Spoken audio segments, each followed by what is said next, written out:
Alright, welcome to this awesome matchup between Lacoste and Desastres A. This is a Category A matchup, as you can see, and I'm just going to quickly change some colors around just for clarity's sake. There you go. I know people have color preferences, but unfortunately, so do I. So yeah. It reminds me of a drawing game I used to play with some friends. Garlic Phone was pretty fun, and we usually played by making AOE themed draws. Well, I haven't heard of that, but that sounds fun for sure.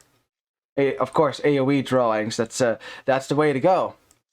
Anyways, let me introduce the players real quick here of this Category A set. In the teal, we'll just start over here. We got Raymond playing as the Mayans. Awesome. In green, we've got Solid playing as the Persians, very good, or solid, you know, however you want to pronounce that. In the blue, we have SS Franco playing as the Saracens, good stuff. On the other side, here for red, we've got Sobek playing as the Chinese, ooh, interesting pick. In the yellow, we got Sebak, or Sebak, playing as the Burgundians, like that with the economy for sure. And then, last but not least, we got Alberto Samit playing as the Ethiopians in the purple. Good stuff. Here we go. Now, do we really have to talk about civilizations? I mean, there's certainly some words that we could say about Chinese as a civilization. Now, Chinese have an awkward start. People at this level will know exactly how to deal with that start. Like, Sobek will know how to deal with Chinese, obviously. So there's no... I don't need to talk about an if he knows what to do. It's more like... just the things he needs to do, right? You need to send 7 villagers to your sheep just in order to get enough food out so you get less idle time, right? As little as possible so that you can possibly get ahead by 2 villagers. Because you also get loom at the start because you can't make any vills anyways, don't have food. Now, all of that makes your early game rather tricky, right? You can easily get lamed and attacked. If you get through that early game though, Chinese are an awesome civilization, although maybe a bit stronger on 1v1 rather than in team games. Although certainly not. I think a lot of strength in 1v1 for Chinese is that it's so easy for them to adapt to different strategies, right? You know, and go for different technologies. But in team games, you don't really need to do that. So actually a bonus isn't really helping you a whole lot, that discount on technology. So, I mean, it helps you here and there, but not for like the switching, which is what it's so known for. You didn't know that Sobek was playing in the tournament, huh? Yeah. Did you mean to say thick tournament? Because this tournament is super thick, yo. But yeah. Yeah, Chinese early game, TLDR, Chinese early game kind of weak. If you get through that, you can certainly be very strong. So yeah, that's of course the risk. So of course blue with Saracens could maybe decide to go forward early and maybe go for some fun stuff. As we have a gate now from blue to block this scout, which I mean it looks very nice, but in the end of course doesn't really do much.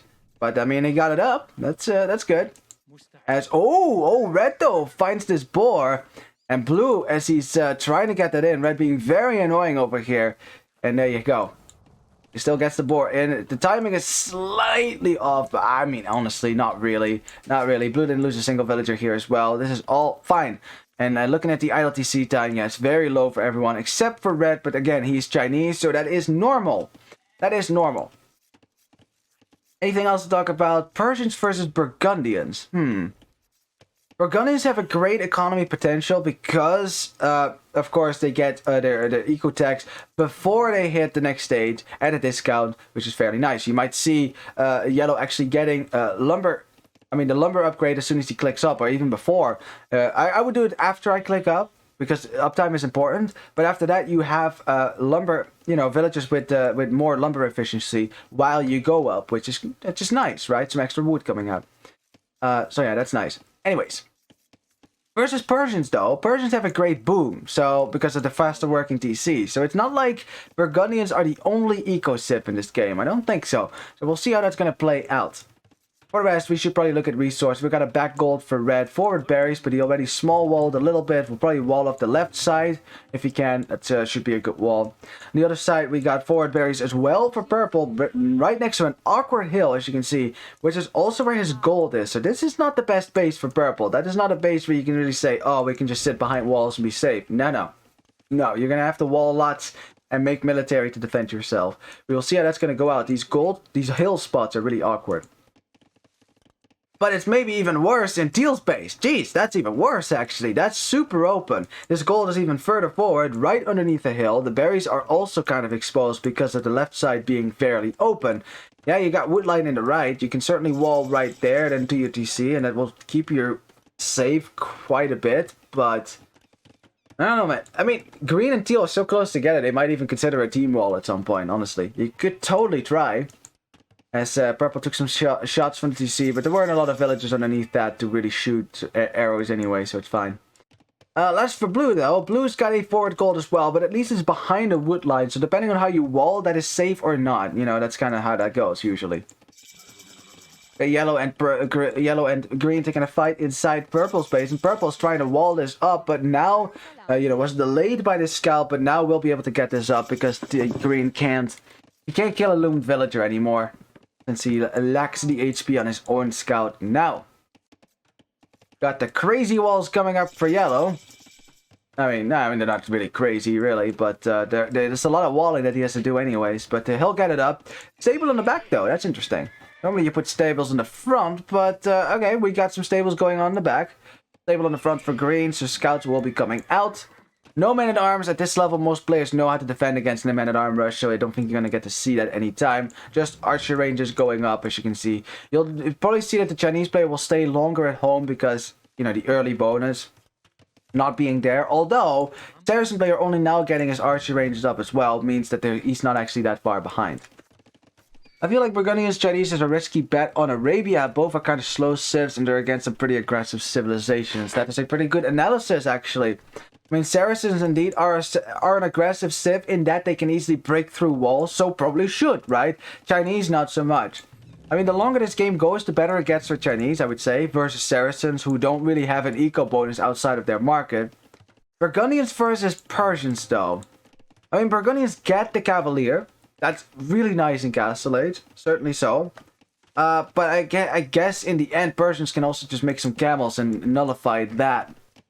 If he feels that he's behind in the night numbers. Of course, camels can't fight near a flank, can't easily fight when the archers are around, which means you have to certainly keep your army safe and not take any risky fights. Like that's, I must say, like from just watching the team games in 3v1, 3v3, like in 4v4, if one player went for camels, it wasn't a problem because it was still two players going cavalry, so it was okay, right? But in 3v3, you have to choose. Either go get a civilization that goes camels or not. Like, you can't do both anymore. Really. Like, I mean, you can mix in both if you have, like, Berbers or Persians if you want to, but still, that's not very strong. And I noticed that if you're a camel civ, like Gurjaras, you have such a great bonus in melee fights versus your opponent that you should basically always try to rush down your opponent's pocket base instead of trying to go to the flank where your camels will just get destroyed by crossbows, right? The more I look at these kind of games, the more I think that really trying to punish the pocket, mostly because the pocket will not be able to defend himself against a full camel spam, I think that's really strong. I said, Teal, almost losing a villager there, but does defend with another vill. Very nice. And man, it's such a quiet start, isn't it? Like, you notice actually especially at Category B, a lot of players like to be way more aggressive. Whereas Category C and Category A are both kind of the same. They kind of like to rush later, right? Not really go for a lot of aggression, but for different reasons, right? Yeah, as Blue loses access to his berries for a second. But luckily, again, because Red only now comes in, Blue already has some farms out, so you will be able to keep making villagers. Unlike being pushed off of berries early on in the game, when you might actually be unable to make any vills because you lost your berry income. Red being very annoying in the wood line gets a vill kill though. Very nice villager pick up there for Sobek, and yeah, that's the kind of stuff that we need. We have scout engagement outside of Purple's wall, but Teal is here with some Mayan archers, and the Ethiopian archers, they have not left their base. They're inside, and they don't want to come outside. They're like, I don't want to come outside and play. I don't want to. It's fine. Villager going down as well for Purple. Very nice. Nicely done by Teal. So I guess for the Eco KD, we have ourselves an even game. Wow! Pretty much exactly, actually. Blue actually has some TC idle time. That's probably why Disasters is slightly behind in vill count. So does green, actually. So that's but then so does yellow. It evens out eventually. It's fine. Oh, green actually got wheelbarrow. There you go. That's why he's behind by Vils. That makes sense then. Disasters should be as aggressive as they can. They have to force player 4 and 2 to expend as much as they can in feudal. Use the flanks advantage in bloodlines. Yeah, that's probably like we said, they have more aggressive civs. They probably should be more aggressive. Ironically though, they're fighting against the Ethiopian player, which is also an aggressive civilization. Like, Chinese are a weaker target than Ethiopians are if the Ethiopian player has an archer army, which he does. So yeah, attacking on this side might actually be the strongest for Lacoste to defend, for sure. So we'll see how that's going to go. In the meantime, doesn't look like blue really wants to move out. He had some archers actually chasing down this tiny archer army from green, which is now in green's base, and will break in. As green tries to house wall it, gets it up. Wow, gets it up, but in the end, that's just enough to buy some time for his villagers to get out of here. Because in the end, this army will still get in. Green, he gets some villagers with more HP and builds just a little bit more on that house, just to give his teammates a bit of time to join up. As you see, blue is joining up as well. I'm not sure if that's the right call though, because now blue is not going to go forward. Was forced to go into a tower as well. Yeah, the Saracen player is just kind of hanging out, doing nothing right now.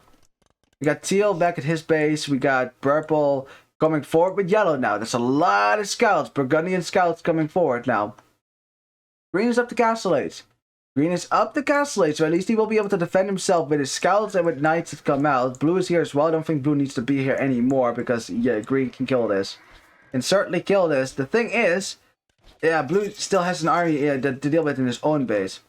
Teal's on the way to castle age. Blue, not so much, but can buy his way up. Purple is almost up.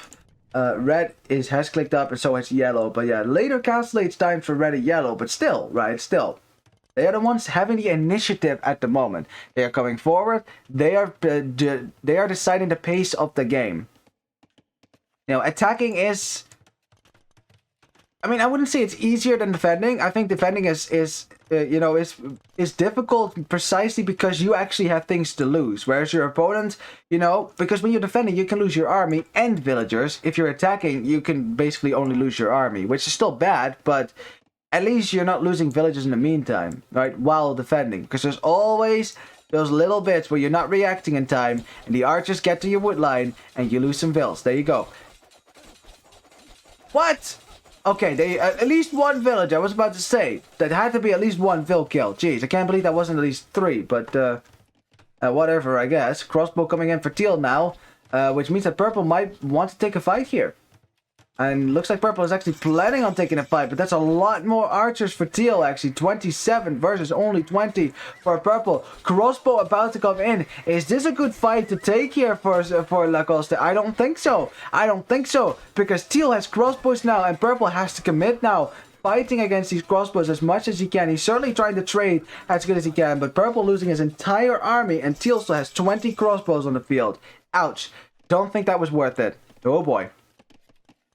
Has clear military lead for Disasters now, and this is the moment. If they've been waiting for a moment to push out, this is it. Teal and green should push forward right into purple's base. Purple immediately dropping a tower on his gold as well, because he knows he will probably be pushed off of it. Doesn't have the crossbows to defend himself right now. In the meantime, we have red crossbows coming forward. They're kind of, red and blue are kind of doing a little 1v1 for themselves. As red, yeah, same number of archers, but is in castle is faster. Excuse me. Yeah, we got the crossbow upgrade coming in for blue. Immediate university as well for ballistics, obviously. As we have teal making it to the front. And of course, teal has that Saracen bonus as well. Could easily break in. I can't believe that's not a hole. Is there a hole there? Is that a hole? I can't tell. That could... No, it's not a hole. Okay, there you go. Thank God. That'd be very awkward. Anyways, the crossbow is breaking into blue's base though, killing 4, 5, wow, 6 villagers going down. Blue already down 9 villagers as a result. Red's gonna have to move back now, as he's also probably aware of blue hanging around his base. And I think red will probably want to trade evenly for that. We got the knight player attacking the Burgundian player, who is probably getting the cavalier upgrade. Did get the cavalier upgrade, but doesn't have a lot of cavaliers yet. As teal breaks into purple's base, but can't break into the rest of purple's base just yet because of the house walls. Oh my god. I mean, Albertus Amides Loeto's nemesis. We want to play against Lacoste at some point. Ooh, a nemesis. Well, I know all about that. I have a nemesis as well. He's not in the tournament, though. Well, I hope you get to play then. That'd be cool. If you do, I will cast that. Obviously, gotta have the nemesis battle. Of course, there's a lot at stake for that one. Oh, that's gonna be good. I like that. Blue, in the meantime, running around with a tiny army, could certainly try to break in with the Saracen bonus. Probably should, because red is right on his tails, and red will kill this army if blue doesn't go in time. There's a hole. Is that a hole? No, it's not a hole. It's not a hole. Not a hole. Red makes it over here. Yeah, blue, he can trade. He can try to trade, but red's got ballistics. Blue's ballistics, so you're just out microing ballistics at this point. I mean, he's doing a good job nonetheless, but yeah, red doesn't even have to micro. He just has the numbers. It's fine. Oh, interesting development. Teal deciding to join up with green to together take down the stables, and yellow is down 2 stables already, and green gets into yellow's base together with teal. Oh, that's a big deal as well, as yellow does use his army to kill blue's army that was hanging around the back of his base. That's good.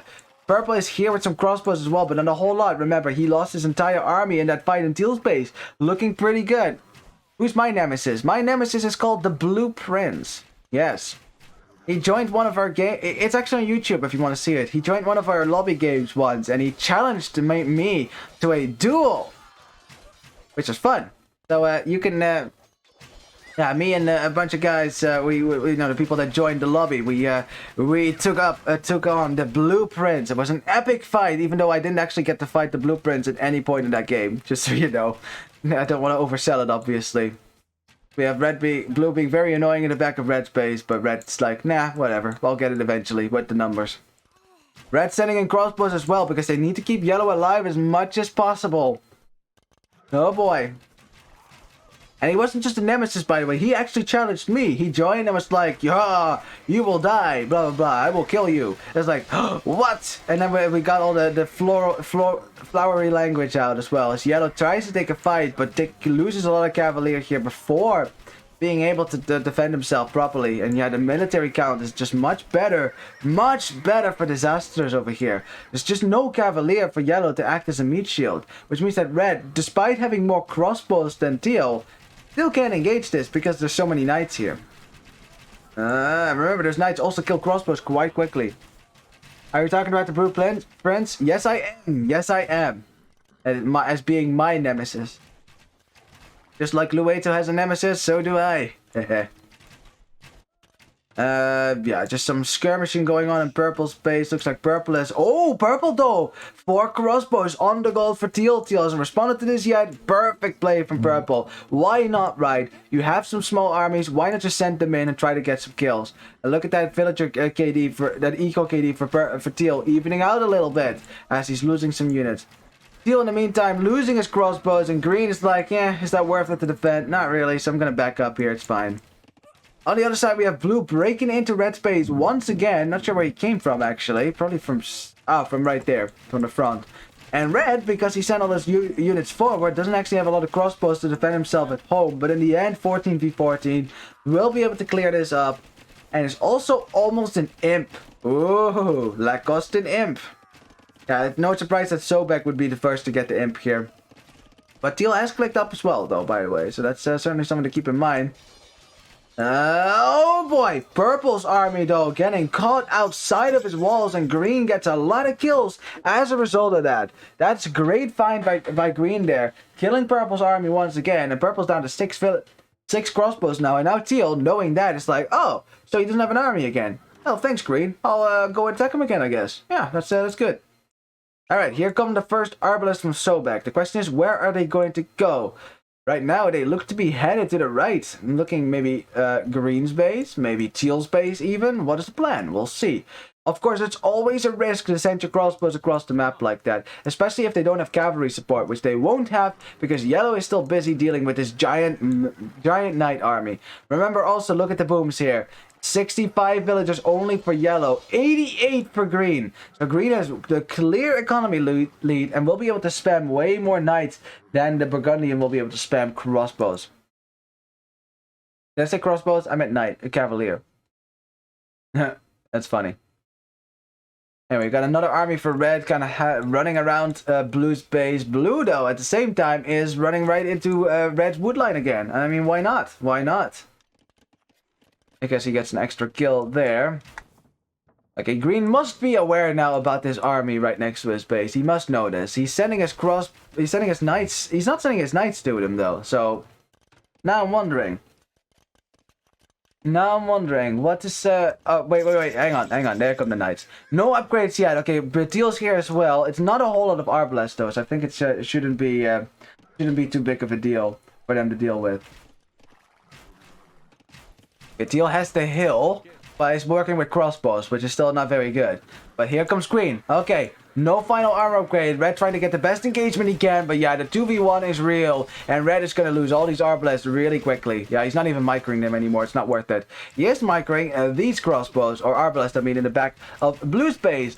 And blue doesn't really have anything to deal with that right now. Blue needs a miracle as well in the form of the Persian cavalry charging in as soon as green has the upgrades. But green could also say, screw blue, we're going to hit purple. We need to do some damage now. We need to come forward and not wait too long. Blue's just gonna have to swim or sink on his own pace.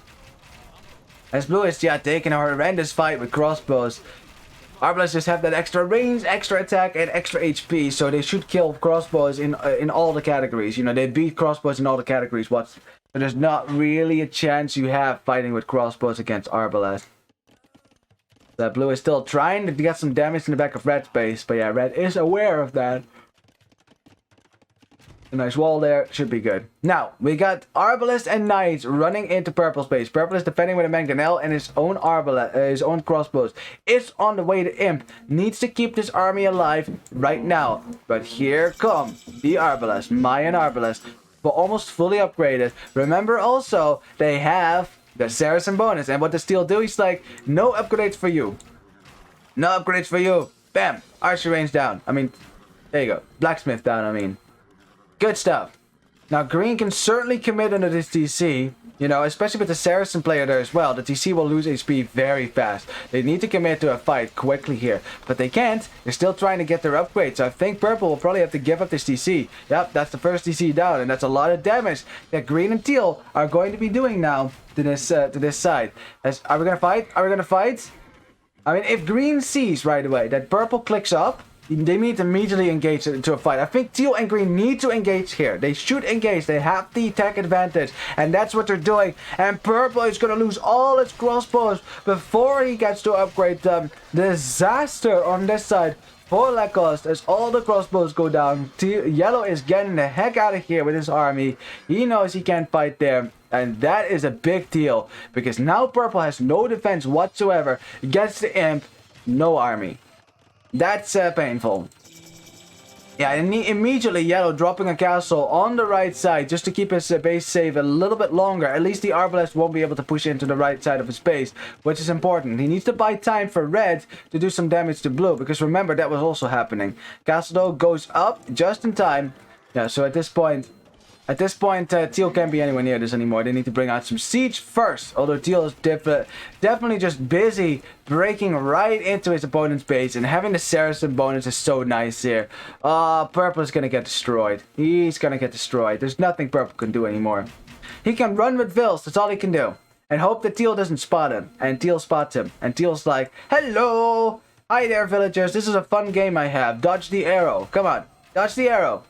You guys don't know how the rules are, right? You need to dodge the arrow, then you live. Okay, these three villagers, they know how to play this. Yeah, man. Can't watch. As yellow is now going to have to defend himself 2v1. Because if red has to come back home now to defend defend yellow, then, well, then he's not going to push, and then Lacoste will certainly lose this. Ironically, after purple losing that many villagers, it's still an even vill count, but that might soon change as teal breaks in. Yellow can't fight it. He's still waiting for the paladin upgrade to come in. If that comes in, maybe he can fight, but paladin is also in for green. No, there's no way. There is no way now. Lacoste are just getting wrecked as we speak. The villager count will go into favor for Disastrous, as they just have the better army at this point, right in right in the middle of Yellow's base, and Yellow's economy is complete ramshackles now. At the same time, we have Red, yeah, dying to Elite Skirmisher, you know, with only the +2, but still, they have the bonus, they're still doing their work, and if Sobek cannot push on his side, if he's forced to send Arbalest back to deal with Teal and with the Persian Paladin, then I do not think that Lacoste can push out here. Army count is just so much better. As Green tries to get in on the Arbalest, the Arbalests are separated from the other Arbalest though, as Yellow tries to delete some buildings to try to get a good engagement here, but yeah, still lacking that Paladin upgrade hurts a lot. You need that extra HP. Blue actually clicking up the Imp, and if Blue gets the Imp and gets some Arbalest out, then that will be really bad. Update on Purple, still dying, not as much anymore because Teal isn't really microing that at the moment, because this is really where the important fight is going on. Oh man. Ay. That swung heavily into Disaster's favor for really quickly there, and it really, honestly, like Red was doing a great job on his side, but he can't hold this 2v1 himself. He can't hold this if Blue actually gets to the Imperial Weights and gets the +4 skirmishers out, right? I mean, then at that point, what do you make? I mean, Paladin is in as well for the Burgundian now, but the problem is Persian Paladins are much better. Persian Paladins have bloodlines. Burgundian Paladins do not. As Purple is complete potato economy right now. Just absolute potato economy. There's nothing he can do. Purple is already kind of out of this game. He's making skirmishes though. I like that. I like the fact that we're still trying here. If he gets the final armor upgrade, he can actually defend himself against the Arbalest for now. Just kind of like how Blue is doing right now. Like Blue lacks upgrades, but he's making up for that by just spamming units and really taking as good trades as he can. You know, because in the end, these skirmishers will still kill Arbalest regardless of how little armor you have. As we have Red kind of stuck in a choke point. Green is trying to kill that army, but he can't. He can't. And Green backing up. Teal's Arbalests have disappeared at this point as well, as Teal is now making himself ready with Siege Ram to try to push into Purple's base, which honestly, Purple is not really the main threat here. I think you should definitely stick with Yellow, who still could get Paladin out, is still getting Paladin out as we speak. Of course, Red isn't dead yet either. He's also making stables so he can get some camels out. I mean, at least Chinese can do this. It's like I said, it's all cheap. You normally don't have to do this in team games, but clearly this game, Red thought that it called for that. As Red has, holy moly, he's got 6 town centers right now, and they're still working too. He's at 147 villages. That's crazy. That's still a large army from Red and Yellow. As Green, he's kind of engaging, but not really. Not when the Arbalest in here. He can't engage that. He would be too much at a disadvantage. Teal going to the middle now for some extra gold. I like that. Taking some map control. That's good. But still, quite the lead for Disasters, as Green committing to a fight now on the hill. But look at the extra HP, right? The extra HP that the Paladins from the Persian player have over the Paladins from the Burgundian player. So even though there's Arbalest fighting behind, the Persian player dominating 44 Paladins, all the Paladins for Yellow go down. At that point, Sobek's army will also go down because Green will just surround that. Paladins, of course, for Persians have extra attack versus these Knights. I mean, these Knights have extra attack versus the Archers. That's what I mean to say. That's the bonus. Yeah, so this army will go down very quickly. And after that goes down, look at the military count. 163 versus 75. Blue also getting up the Imp as well. Gets his own Arbalest out, which means that Sobek will not be able to help his teammates a lot anymore. No matter how many town centers he spams. And that town center is actually going to go down, isn't it? The moment that Green sees that. He doesn't know about it, but he could. And then we have Teal realizing that Purple is a waste of time. Like, trying to kill Purple, that's not going to help him so much. So instead, runs right into Yellow's base. A base that Yellow cannot defend. And oh god, that's a lot of villages that could go down here. There's just no army anywhere for Yellow to take a fight against that many Arbalests. As Teal is still taking a fight. And look at that, lacking your upgrades, right? Purple doesn't have the final armor upgrade. He can't fight this. Look at that. It's skirmishers versus Arbalest. They still die. Doesn't matter. You don't have that armor upgrade. You need that to fight Arbalest. You really do. Purple's still destroying most of Purple's base. Purple's down.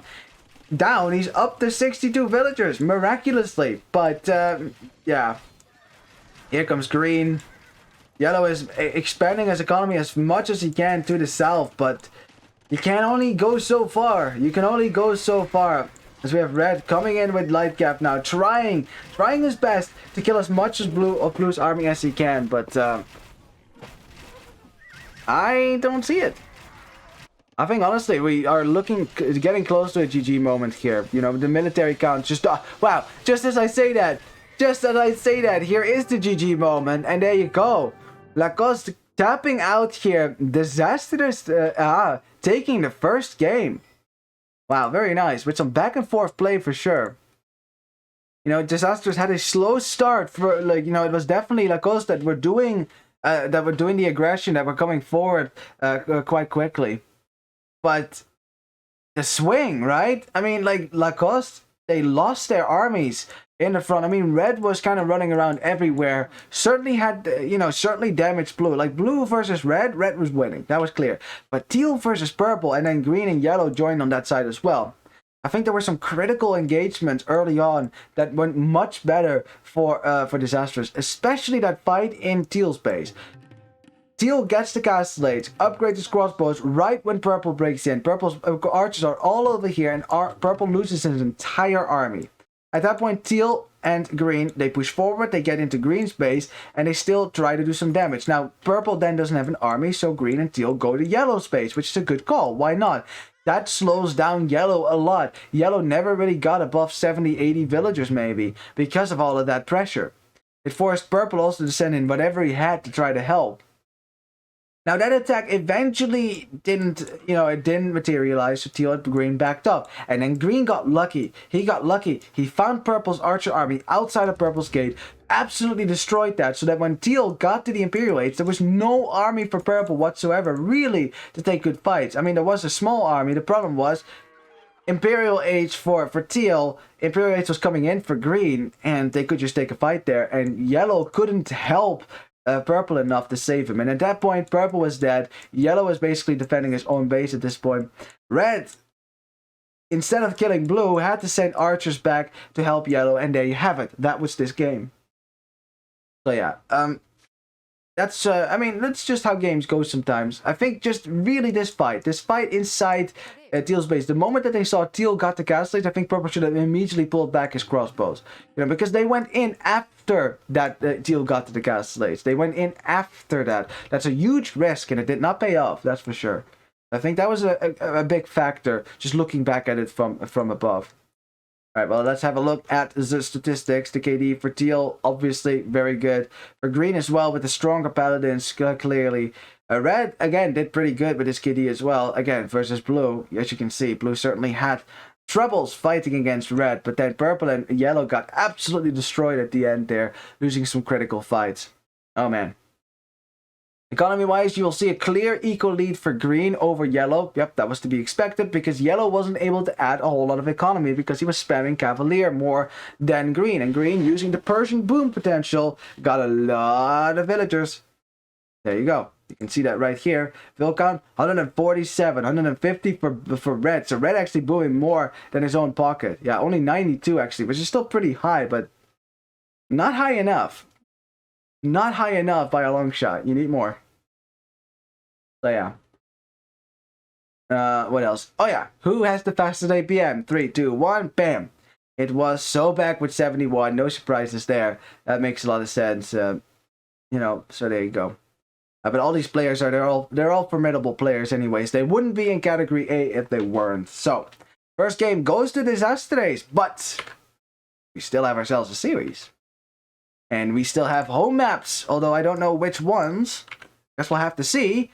But we'll go to the home map now for... hang on, let me update the scoreboard. There you go. Home map for Lacoste, which is... Let me check the replay folder. Let's see. That is... Oh, Atacama. Oh, boy. Early aggression. Now, Lacoste loves the early aggression. You notice that they were faster to the attack than Disastrous was. So a map like Atacama might favor that playstyle significantly. So we'll see. We will see. Again, we'll just have to be surprised by what civilizations we will get to see. Because, again, I didn't have a civ draft either. But, let's have a look. Alrighty, welcome to the second game between Lacoste and Desastres. This is the home map for Lacoste. Of course, they will have a strategy prepared, and of course, this is Atacama. I think most players at this level will have played Atacama plenty of times, so they will know how this map works. So there will be no surprises here. Question, of course, is will the team from Lacoste be able to best Desastres, or will Desastres get 2-0? I guess we will find out now. Let's introduce the team whose home map this is. In the purple, we have Sobek playing as the Bohemians. Oh boy. Alright, well that could be pretty good.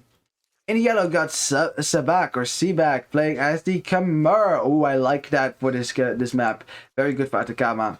In the red, we have Virgos. Alright, that's cool. Playing as the Vikings. Good stuff. Very good booms. In the teal, we have Raymond playing as the Mongols. I love that. That's a great civilization for this map. In the green, we got Solid playing as the Berbers. I like that as well. Spams incoming, I'm sure. We have a Floodum emote just for that reason. And in the blue, we have, once again, someone picking Portuguese on this map. This time it's Sefranco. Which, again, I guess they see something in Portuguese on... even though Portuguese have a very slow start on a map like this... yeah, I guess they see something in this civilization that maybe other people don't see. Now again, I can see, like, they didn't pick Portuguese for the Imperial potential with Vitória, trust me. On a map like Atacama, a late game is a unique feat. I've only seen one so far, a late game Atacama, and it was awesome. It certainly was. It had Portuguese in it as well, and the Portuguese player actually did make Vitória, so... I'm not saying it's impossible. That's not why they're picking Portuguese, though. I think what interests them more is probably the potential to drop castles, go for organ guns if you want that to, but even more so, the gold discount. I think that's really what they're after. Gold discount makes all your archers cheaper, as well as your knights, so you can get a lot more out than anyone else with less gold. So that is certainly something to keep in mind for the Portuguese player. They can always do that. Now, something else we should talk about. Bohemians, also not really a civilization I expected to see on a map like Atacama. Bohemians are touted as one of the best arena civs. They certainly were one of the best arena civs. I think they kind of dropped in the rankings a little bit, because they got nerfed slightly, I think. But yeah, Bohemians were pretty good at that. But it's good as an arena civ because it's closed, right? It's a closed map, so you can keep yourself safe, get that economy going with Bohemians. That's pretty sweet. However, that's not going to happen on this map. So you're going to have to be aggressive with Bohemians. Now, what Bohemians do have is the bonus that Malians used to have, which is the free mining camp upgrades, right? That's that used to be the bonus for Malians, right? Although they didn't have the stone mine upgrade for free. Bohemians do have that one as well. And that, of course, allows for a lot of versatility in the feudal encapsulates. Like, you can go for knights, you can... Well, okay, you could go for knights. You shouldn't do that. But you can certainly go for archers and a whole lot of siege to boot. So that's certainly to keep in mind. Honestly, I think they should just give it back to Malians at this point. I like the bonus better for Malians, really. Because, I mean, understand Bohemians need that bonus as well to be a competitive civ, but Malians kind of lack an identity now as a result. Because now they're kind of a civilization that is very versatile, but no eco bonus really to back that up. Like, longer lasting gold mines doesn't really help you in that regard. It's great for late game, but not for the versatility, which is why people picked Malians before. Which is why you don't see Malians a whole lot at the higher level anymore. It's precisely because of that. Because at this point, not having Bracer is just such a big deal. You know, and then as cavalry, yeah, you have Farimba cavalry, but you don't have Paladin, so that's, I don't know. And no real eco bonus beyond the wood savings, right? So yeah. Anyway, rant over. Wasn't really a rant, it's just really me just talking about it. Khmer, I like. I'm predicting lots of spam, which is what we want to see. Flood them after all. Vikings are pretty good in this map because you get free wheelbarrow, so you will be able to get ahead of your opponent, even if they don't hurt. Even if you don't hurt their economy and they don't hurt yours. They basically, when you pick Vikings, you force your opponent into aggression because you need to be aggressive against Vikings. The longer you let them live, the longer they have that bonus over you, and they will get ahead in the vil count, in the economy department. It's a very strong bonus. But I don't think we're going to have to worry about no aggression coming out from the Mongol player. It's Mongols after all. What do you think they're going to be doing? They're pushing their hunts. They get a fast uptime, as you can see. There you go. Teal just hits few lays as I say that. And I'm sure it's going to be for some fast, stable shenanigans. Or archery range. It's still possible. You don't have to go for a stable. It is a stable though. Okay. I think that is, of course, the signature rush, right, for the Mongols. An early Mongol scout rush. Something that you can certainly expect. We'll see how effective that is, though. Long term, I don't think a scout rush is going to be that effective. It certainly can. We saw that in one game where Purple did it. Or one player with Hans did a scout rush, which was good. But then didn't follow it up with an archery range and got overwhelmed by the archery count.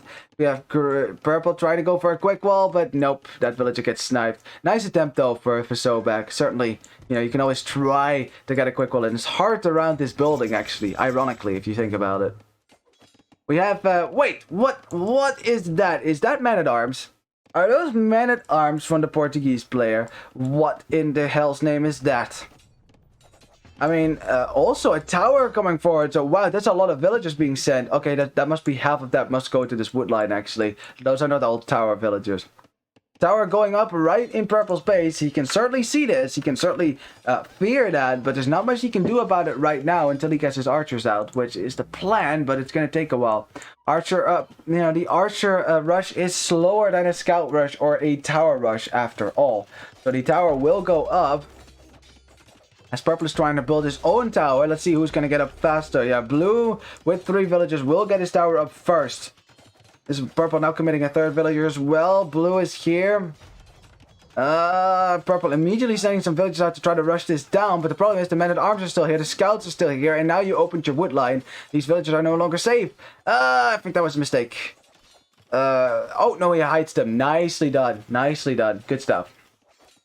Okay, well, honestly, actually, you know, I called it a mistake. It's not. You know why? Because if he left his villagers there, that tower would have killed both those villagers. And you can't run them anywhere. So you had to pull them out to garrison in this tower, right? So that actually makes a lot of sense now. So actually, no problem there. As we have Teal going for the holy walls. Wow, Teal, you're insane. Look at that. We go for the crazy walls. Now, those are them's be crazy walls. That's for sure. As Teal finds a blacksmith building, villagers like, nope, blacksmith, for you, you have to have bad armor. You have to stick with leather armor, just like the pleb you are. Ha, ha, ha, ha, ha. But can only delay it for so long. Of course, you sent your villager back to work, but that's a lie. It's a lie, Microsoft. Stop calling it back to work. It's not. It's not back to work. It's back to idle. That's what it is. Purple, unfortunately, is going to lose his tower if he doesn't repair it, and it's very difficult for him to repair it after all because of these palisade walls, actually. But here come the archers sitting right underneath the tower. Blue can no longer repair his tower now, which means that Purple, with some repairs, will now win this war. This tower war. There's no way for Blue to win this anymore. Not with archers there. That's impossible. You can't repair your tower anymore. The Blue's just gonna have to run away eventually. If he's lucky, he might be able to kill Purple's tower as well. But I guess Purple at this point will just rush this tower down at this point if he gets a chance. Scouts in the middle though. Here comes Yellow. Oh, and Yellow just in time. Because if Blue ejects his villagers, Yellow can certainly kill all of that. As Yellow went a bit too far. And now as a result, Green gets in on the archers. And Blue might be able to save his villagers now. Oh, that was a kind of a mistake from Yellow to not go here with scouts. But in the end, Purple is still there. It's very tricky though. We got Teal scouts in the back of Red's base, but Red's got his base walled up, or at least the important resources. His woodlight isn't walled, but he's got spearmen defending it, and Teal instead focuses down and goes to Yellow's base. As Yellow kills the villagers. Ah, yes, nicely done. That is 3 villagers down for the Portuguese player. Actually 5 by now. He lost 2 somewhere else. Very nice. Yellow, in the meantime, also, wow, making use of his Chimera bonus. I mean, he loses 2 villagers on the farms. Very nicely done by Teal. But yeah, I can just hide villagers in the houses. Good stuff. That's why you always build houses next to your resources, and your villagers basically cannot get killed until you kill those houses, that is, which takes a lot more effort in the feudal age. In the meantime, we have Teal proving once again why the crazy walls don't work on a map like this. Because by the time you get them up, your opponent actually has archers out. And now this entire wall doesn't really do a whole lot. I mean, it stops. Red has to walk all the way around, yes. But, I mean, I don't think Red's going to mind that much. Yellow looking for a way into green's woodline, perhaps, which he still can. There's no spearman protecting green's woodline. Yellow scouts incoming, though, but a quick wall from green just to keep this hole occupied. Now green can send the scouts back. I think yellow should be running away for now. Blue coming forward with archers, though, and has more archers than purple does in the field, at least. Oh, actually, I lied. It's 5 versus 4 right now. Yeah, purple will be able to defend himself at the moment. One man at arms still trying to break into the gold, and he actually almost is going to. Purple.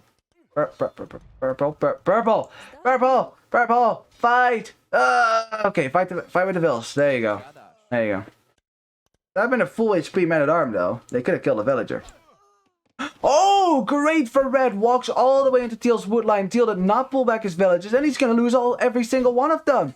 Ow, that hurts. 6 villagers down for the Mongol player. Green desperately trying to get his walls up, but the archer army is right there. There's a spearman as well, making it almost impossible for Green to engage. But he got armor. Let's see how this is going to go. It's only 1 spearman after all. Red waltzes in. Green has to fight here. Spearman comes in. Green focusing down the spearman. It paths all the way around, so it doesn't work. And now the archers for red will most likely get killed here because of the extra armor. As red tries to micro down the weak scouts just to reduce the number a little bit, but we'll eventually lose these archers. There's too many scouts there now.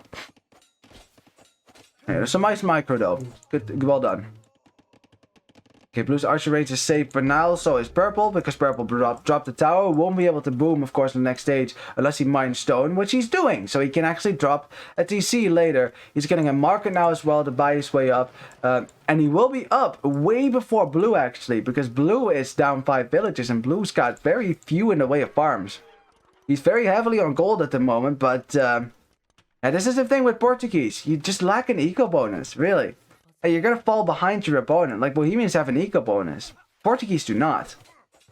Not really, at least. So then, yeah, you're going to struggle. Struggle on the way up, as blue doesn't have the gold to click up, nor the food to click up. Well, I guess Teal eventually gets this freaking wall up. Wow. Alright, he walled Atacama. And red is just mirroring that on his side, doing the same thing. So I guess...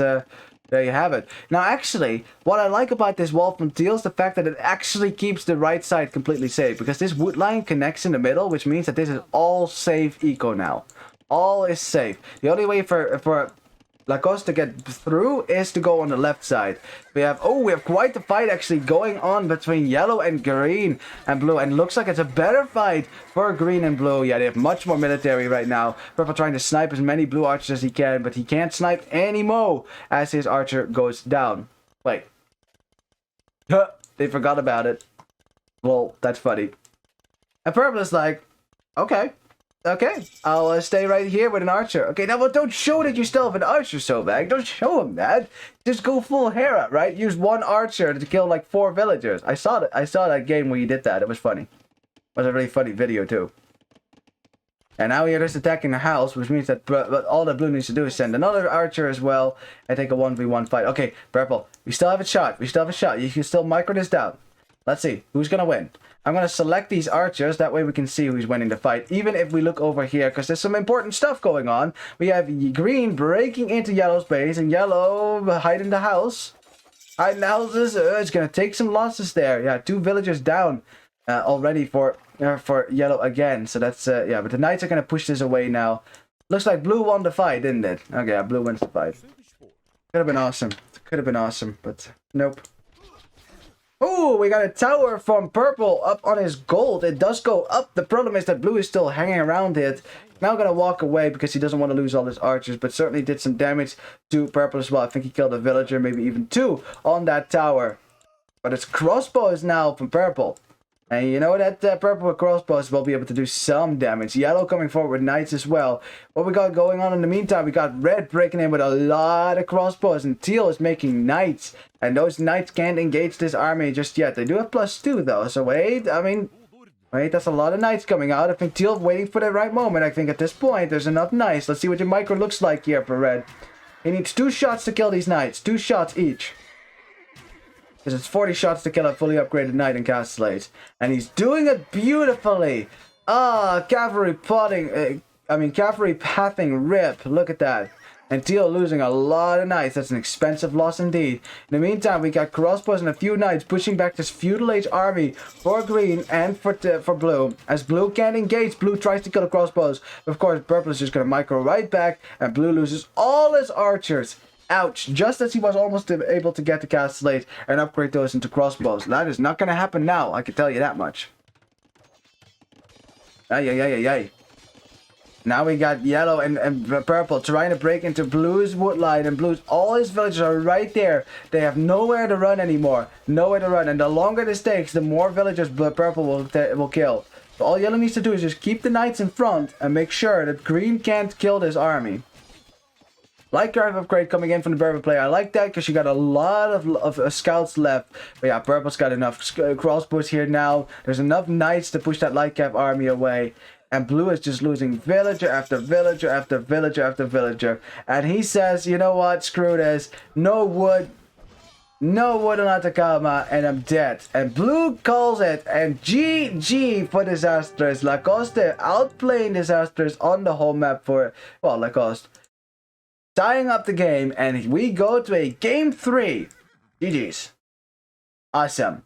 Yeah, that was quite back and forth. Was certainly hairy on the left side for a bit there as well. But I think blue just fell behind to the next stage. That's really the thing. Like, blue actually kept up with the archer count, but he fell behind to the next stage. And I think, again, being Bohemians helps you a little bit. You can get some gold out and buy your way up, whereas that's going to be more difficult for blue to do, especially if your gold gets denied. On the other side, the scout rush for teal didn't do enough damage to red, where I'm really like, yeah, red was wrecked by that scout rush. I don't think so. Red even got the entire wall up eventually. Honestly, red was certainly dominating teal on this side. He broke in, he got into the woodline, killed some vills, got crossbows earlier, and then the knights just got destroyed. Teal wasn't waiting on his side either. And as a result, we will go to a game freaking 3. But first, statistics. Like, let's look at the uptimes first. That's actually something that matters. Fast uptime for teal. It didn't translate in a whole lot of damage though, but he did have the fastest castle age uptime as well. So he certainly did a good job managing economy there. But he was closely followed by red, who already was making archers at that point and doing a lot of damage. And yeah, look at the uptime for blue. It's far behind purple, even though both of them were doing damage to each other. And also with yellow, there. He certainly reneged on the scout production in the late feudal age, certainly giving green a shot to try to kill some vills. But because he got the castle age really quickly with Khmer, he was able to kill all those scouts rather easily. So yeah. As a result, look at the KDs. Much better all around here, as you can see. Actually, the only one who got a lot of kills was green. For the rest, mostly losses for blue and teal, and certainly losses that could not be made up anymore after losing economy. As you can see, the economy should be better as well for Lacoste. Only slightly so. The game was still young, as they would say. But look at the wood count for blue. I bet he wishes he dropped his one and only tower in his own woodline now. Anyway, APM. Yeah, I bet Sobek is just gonna win that every time. Although Solid's pretty close. Like, it's pretty close actually this time. So there you go. GG's. Now, it's 1-1. Yay! That means we got a third game. Are you happy? You should be happy. More games, more entertainment, more awesome plays. And of course, we are gonna go to the final map of the game, of the set, I mean, which will be the home map for Disasters, giving them a clear edge to win this set. But I wouldn't write off Lacoste just yet, you know. Anything is still possible.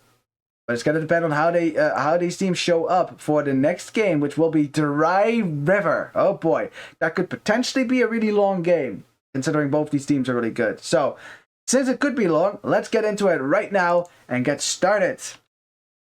Because I don't have any map drafts to talk about anyway. So, alrighty, welcome to the final game on Dry River between Desastres and Lacoste. Lacoste is still in the even colors, Disaster is still in the odd colors. I'm just going to make this teal because I like that better. It's easier to see than gray, honestly. Alright, let's introduce the players of the team whose home map this is. In the blue, we got Zafranco playing as the Japanese. Ooh, could be good, I guess. I mean, you can certainly build a lot of mills going for all that food. That could certainly be very good. In the middle, teal playing, it's Raymond playing as the Huns in the teal. Very nice. In the green, we've got Solid playing as the Cumans. Interesting Civ pick. All right, haven't seen Cumans on this map yet. So let's see. Is that are we going to go for a feudal boom? Are we going to use the fish for that? Are we going to make farms? Well, I'm curious. Let's see.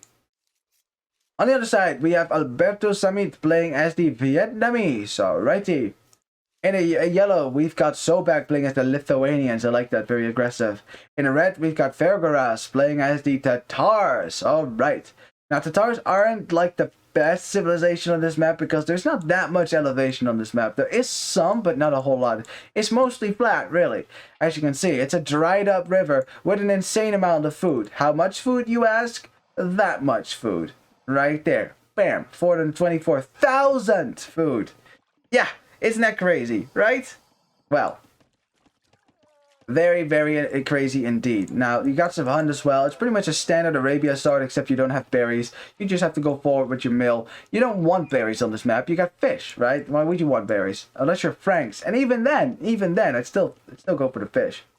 Now, of course, that doesn't mean that your villagers are also exposed on the front, which is...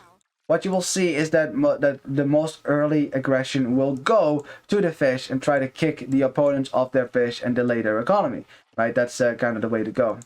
One thing to note, if you are going to go for it with men-at-arms or militia, do note the fact that there is lots of crocodiles all around on these little pools, these little islands in the middle of the dry river, and they will certainly attack your men-at-arms. It could certainly weaken your rush by the time that you get to your opponent's base. So that's something to keep in mind. Now, that said, right?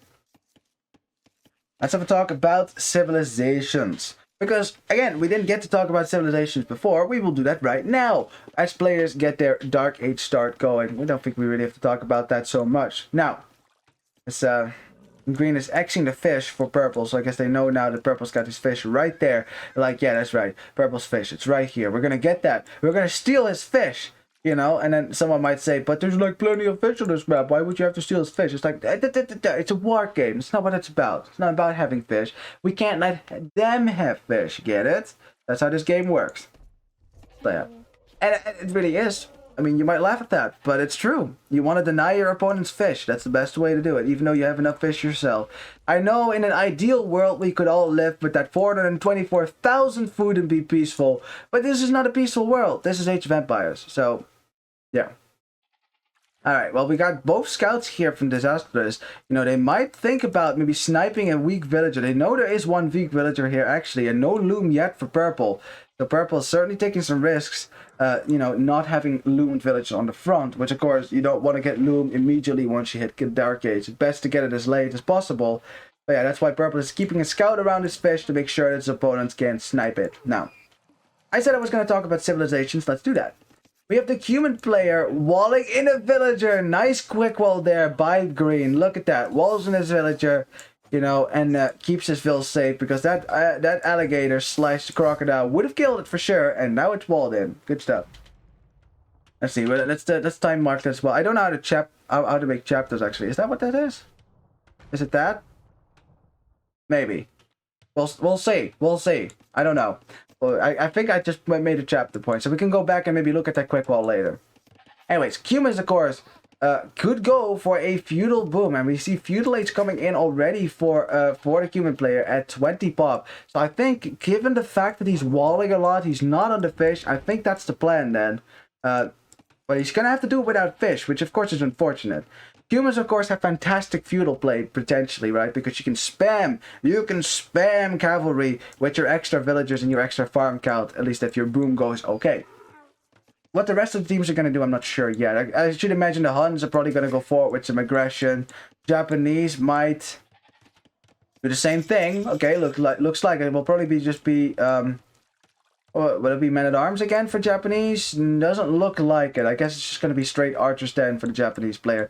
Lots of walling, actually, from Disastrous. You see that? They're walling a lot the front of their base. Wait, again, team walling is good. Now, most teams usually wall near the end of feudal age, early castle age, and usually they switch into stone walls instead of palisade walls, because it's so much to wall and it's hard to wall behind if your opponent attacks. Like if someone attacks right here, you're not going to be able to wall behind this at all anyways. So yeah, might not be worth it, but we'll see. That doesn't mean that Disasters is not going to go aggressive right now, because they're investing a lot of wood trying to keep their base safe, and they're probably expecting their opponents to go aggressive, although I'm not really sure if that's the plan for Lacoste either.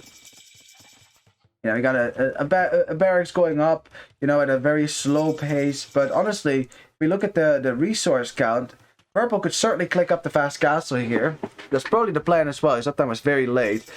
But Red could maybe afford it. Nah, I don't think so. I don't think that's what his plan is, actually. A fast castle, at least. Blue and Teal almost have the food. Teal could probably afford it if he wanted to.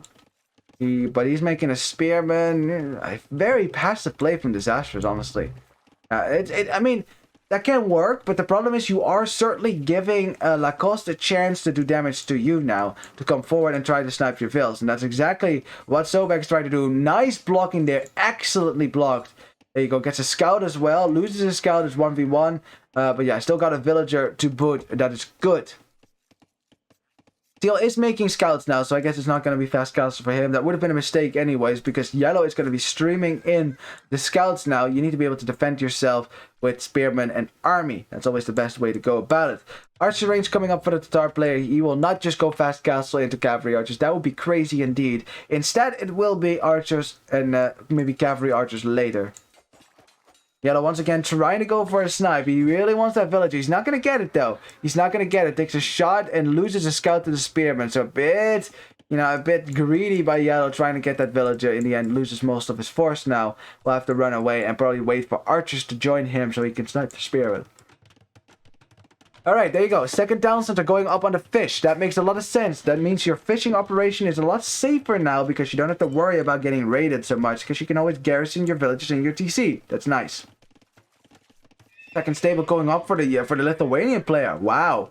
That is not Castellate stable. That is a I'm going to commit to feudal age and make a lot of scouts kind of a stable. Interesting actually. Only one stable still from Teal, but Yellow's behind in numbers, so Teal still has the lead in that regard. Teal also, because he has the army presence here, can go forward for more fish and delay the farms, which of course, he had to build a few anyways, but still, delaying farms as long as you can is pretty good. Anyone going up to Castle Age anytime soon? Doesn't look like it, as we have a scout engagement now between Teal and Yellow, and it's actually more even than you would think. Neither player with upgrades, by the way, but Yellow just got the better of that engagement. Only a spearman by Teal pushing away Yellow's army and stopping it from completely destroying Teal. And Yellow, he's just producing he's committing to this, man. He's committing to the scouts. Now, again, that does mean his uptime is going to be horrendously late compared to Teal. If Teal doesn't commit to scouts also, which Teal, if he sees that many scout numbers from Yellow, he might be prompted to do that. Yellow also getting upgrades. That makes sense. If you're going to commit to scouts, you should commit, right? Don't do it half-assed. You know, commit to the scouts. Ironically, though, Disastrous is already fully walled, except over here. There's still a hole there, so the scouts can still get in, actually. Of course, Red can help with breaking through the walls. But really should be here to kill these spearmen. That's more important, actually. Yeah, the spearmen, they're getting a lot of damage in, as Yellow is actually committing to this fight before Red joins the fight, which is a mistake. I mean, he has armor. Teal doesn't have the armor just yet, so Yellow still would win that fight. There's just too many freaking spearmen in there. Yeah, he's gonna have to run away from that. And armor doesn't do anything, by the way, against spearmen, because bonus damage ignores it. As Blue picks off all the archers for Red, and Red won't be able to help now, which means that Yellow can't take any fights. Well done by Disastrous. I mean, they're basically slowly pushing this pressure back towards Yellow's base, who is still spamming scouts, but yeah, this is giving Teal a lot of time to maybe get up to the next stage. Two freaking spearmen. Two little pointy boys pushing this entire army back. Because Yellow is going to have to sacrifice at least a scout or two to kill these spearmen. He does so, though, so now he can come forward again. But all that Teal has to do is just make some more spearmen. We have Red buying his way up to the castle age. I think he wants to get some cavalry archers out. Tatars don't get arbalest actually, so that he wouldn't be able to do that even if he wanted to. Yeah, Blue's harassing the food villagers for now, but Red, he's got some archers. He says, get out of here, you scoundrel. And Blue's gonna get out of here. Yep. No wall actually from Purple on the left side. Purple actually walled the right, which is very interesting if you think about it, because that's where his team is. If he walls this, then technically Yellow will be fully walled, it is. If Red finishes the walls, that is. Red hasn't done that. He's slowly doing it. They're not committing to a team wall like Disasters have. Red's still chasing down these archers for Blue, but I guess now that there's only 3, it's like, yeah, not worth it. It's more important to go forward now with Yellow. And I agree. I do think it's more important, because Yellow's made 17 scouts, and he hasn't even broken into Teal's base yet. We need to break into Teal's base right now. Break into the villagers, something. As Teal right now deletes the walls, allowing Red maybe to get in here. Oh boy. Okay. Well, he won't get in, but he can certainly kill villagers. 1 villager down. 2 villager down. 3 villager down. 3 villager down. 4 villager down. Scouts engaging on the ponds. A lot of Teal scouts actually, but not as much. Wow, look at the HP. Jesus Christ. It's like 1100 HP on these freaking scouts. Problem is though, Teal is going to click up the castle age faster than Yellow, I would say, in Bizarro World, because actually Yellow just clicked up. Well, after making 19 scouts, actually still clicks up faster than Teal. That's pretty impressive, actually. I mean, Teal certainly made some scouts himself, but not as many as Yellow. That's for sure. Teal does have pretty decent upgrades now, but so does Yellow. He's only lacking the attack upgrade, and I'm sure that's about to come in as well. However, I don't think all that scout investment has really paid out quite like Yellow would have planned it, right? We have Blue archers walking right into Red's base, as Red can't deal with that. He's still having to run away from this now, and Blue is very happy with that. A free villager kill, very nice. Good stuff.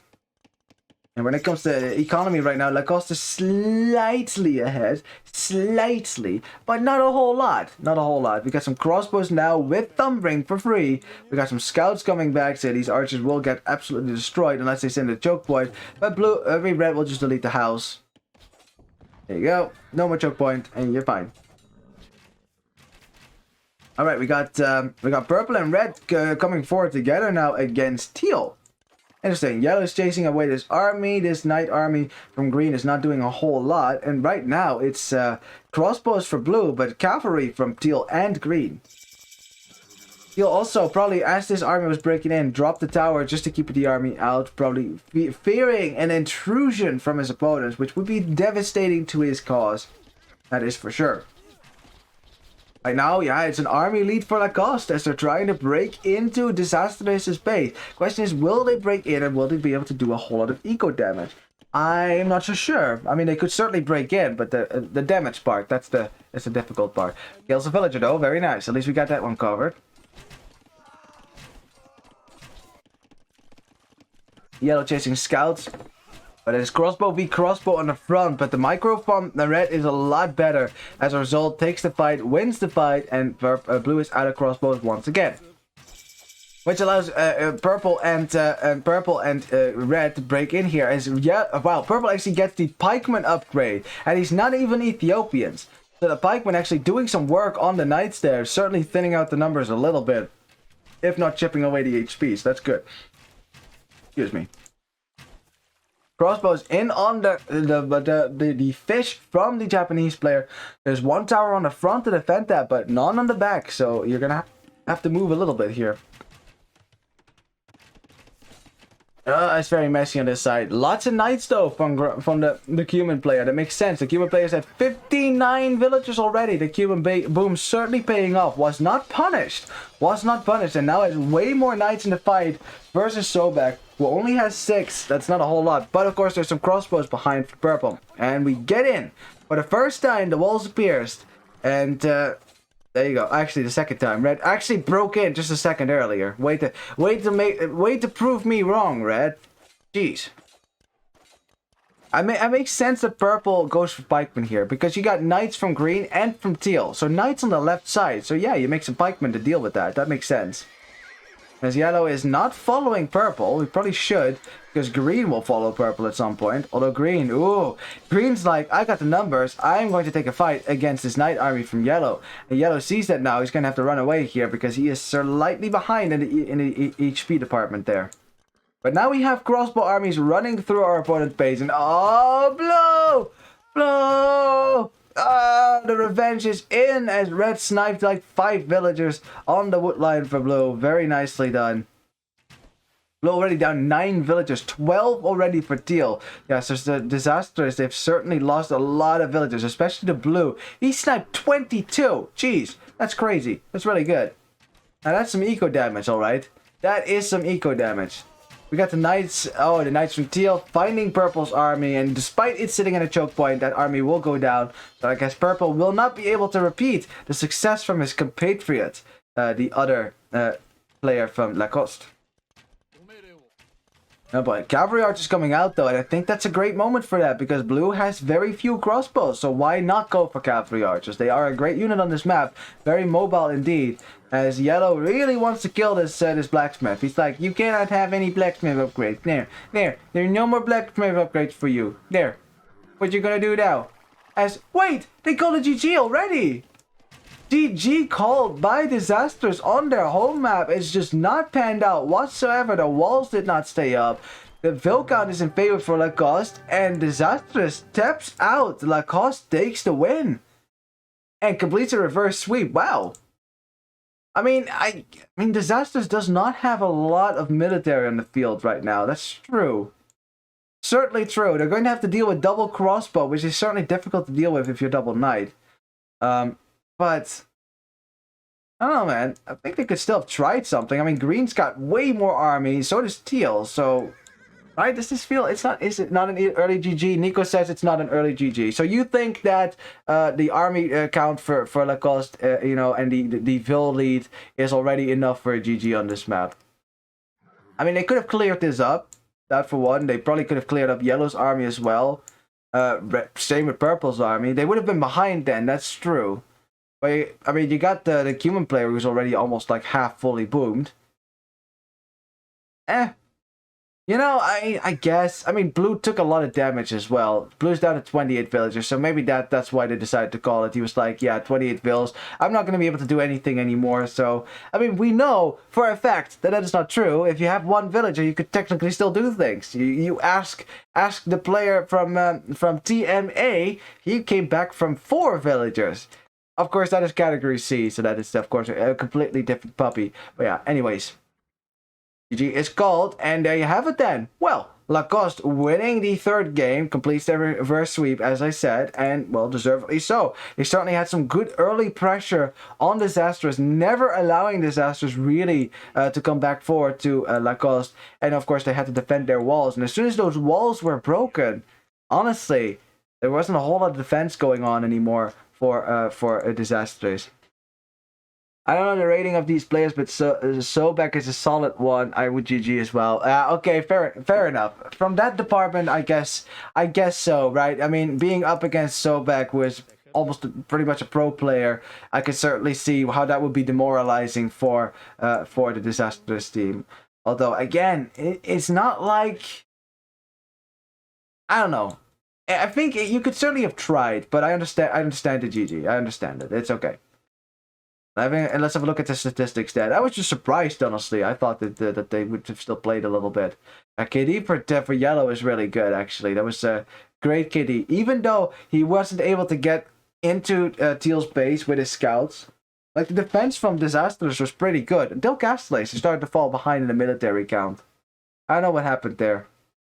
Yeah, it wasn't a whole lot of fighting going on either. Look at the KDs. They're not that high. Red, though. I think Red getting in... I think, you know what? I think Red getting into blue space and killing all those villagers, that was a pretty big blow to blue's war economy. So I think that must be the GG moment for them. Also, how are you, Nico? How's the casting going? I think it's gone pretty swell today. We had some awesome games so far. Certainly worth watching back if you haven't called all of them. And we still have one more set. Yes. Well, let me wrap up this one first, actually. I'll just check the APM, honestly. Ooh, Solid beat out Sobek. See, they had a chance. They had a chance, right? They could have beat Sobek. There you go. This proves it. This proves it. Anyways, congratulations for Lacoste for winning their set. And of course, good luck next time for Disastrous GG.